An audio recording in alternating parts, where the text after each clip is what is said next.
Good morning everyone, তোমরা সবাই কেমন আছো? আশা করছি ভালো আছো। আমি শিল্পা আবারও একটা মিনি ব্লগ নিয়ে তোমাদের কাছে হাজির হয়েছি।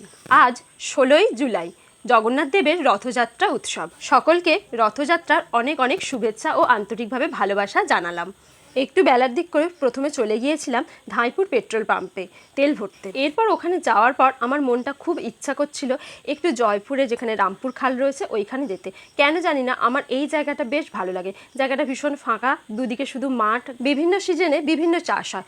আর এই বর্ষার ওয়েদারটাতে আমার ওই জায়গাটা ঘুরতে যেতে খুব ভালো লাগে, তাই একটু চলে গিয়েছিলাম ঘুরতে। ওইখান থেকে ফিরে দেখি মা এদিকে পুজোর জন্য ভোগ বানাচ্ছে। তার কারণ আজকে একটু বাড়িতে তো পুজো করতেই হবে, তাই না? আর এদিকে তো আমার ছেলে রথ বানিয়েছে, রথ টানবে, সেই কারণে আরোই তো পুজো করতে হবে। আর আমাদের তো ঘরেতে জগন্নাথ রয়েছে, ওনাকে তো তাই পুজো একটু ভোগ দিতেই হবে। মা সেই কাজটা করছিল, আমার শরীরটা ভালো ছিল না, মাকে তাই আজকে কোনো রকমভাবে হেল্প করতে পারিনি। এরপর মা বাপির সঙ্গে ছেলে চলে গিয়েছিল ঝিকিরার রথ দেখতে।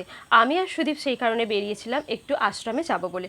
তারপরে দেখলাম এবারে নতুন আমাদের এখানে পালন করা হচ্ছে নপাড়ার ইস্কনের রথ। সেই রথটা দেখার পর আমরা সোজা চলে গিয়েছিলাম মঠেতে। আর অমনি সঙ্গে সঙ্গে দেখি টিপ টিপ করে বৃষ্টিও পড়তে শুরু করে দিয়েছে। মঠে রথটা দর্শন করার পর আমরা সোজা ভেতরে চলে গিয়েছিলাম আরতি দেখতে। আরতি দেখার পর এখানে সবাই মিলে লাইন দিয়েছে ভোগ প্রসাদের জন্য। তারপর আমরা ওখান থেকেই ভোগ সংগ্রহ করে নিলাম। আর আজকে যেহেতু রথযাত্রা, সেই কারণে খিচুড়ি, জিলিপি আর জগন্নাথের প্রিয় ফল কাঁঠাল, সেই প্রসাদই দেয়া হয়েছিল।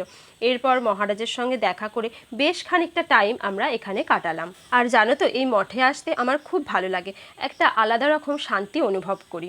এরপর ছেলেকে নিয়ে ছেলের বায়না মেটাতে সোজা আবার যেতে হয়েছিল আমতায়। না না, রথ দেখার জন্য নয়, তিনি বাবু জিবে গজা খাবেন। কিন্তু কি আর করা যাবে, জিবে গজা খুঁজে খুঁজে তো জিবে গজা আর পাওয়া গেল না।